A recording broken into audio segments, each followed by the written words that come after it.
এক দেশে ছিল এক গরিব কৃষক। তার অল্প কিছু জমি ছিল, সে জমিতে কিছু পেয়ারা গাছ লাগালো। তার নিবিড় পরিচর্যায় গাছগুলি অনেক বড় ও সুন্দর হয়ে উঠল। গাছের পাতার ফাঁকে ফাঁকে ধরল প্রচুর পেয়ারা।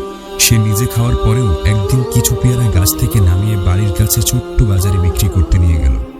পেয়ারা কেনার জন্য অনেক ক্রেতা আসলো।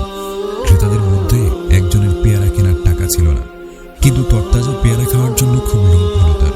কি করে পেয়ারা খাওয়া যায় সেজন্য সে ওই কৃষকের সাথে আলাপ শুরু করল। সে বলল, বাহ, বেশ সুন্দর তরতাজা পেয়ারা যে, এর পেছনে আপনার অনেক শ্রম আছে নিশ্চয়ই, অন্যথায় এত সুন্দর ফল হতে পারে না। এতে কোনো দাগও নেই, দেখতে যত সুন্দর, খেতে তদ্রুপ মিষ্টি ও সুস্বাদু কি? এসব শুনে কৃষক লোকটিকে পেয়ারা খাওয়ার জন্য অনুরোধ করল, কিন্তু ক্রেতা পেয়ারা খেল না। অবশেষে কৃষক ওই ব্যক্তিকে 1 কেজি পেয়ারা বাকিতে দিতে চাইল। ক্রেতা প্রথমে নিতে রাজি না হলেও কৃষকের কথায় পরে রাজি হল।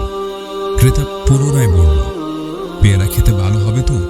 কৃষক তখন ঝুড়ি থেকে আরো একটা পেয়ারা ক্রেতার হাতে ধরিয়ে দিয়ে বলল, খেয়ে দেখুন, এটার পয়সা লাগবে না, ভালো হলে নিবেন আর ভালো না হলে নিতে হবে না। তখন ক্রেতা বলল, এখন খাওয়া যাবে না, আমি সিয়াম আছি। কৃষক বলল, রমজানের তো মাত্র 2 দিন বাকি, এই অসময়ে কিসের সিয়াম?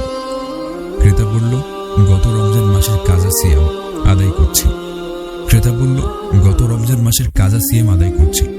কৃষক রেগে পেয়ারার ব্যাগ কেড়ে নিয়ে বলল, যে আল্লাহর ঋণ পরিশোধ করতে এত দেরি করে, সে মানুষের ঋণ সময় মতো পরিশোধ করবে কি করে?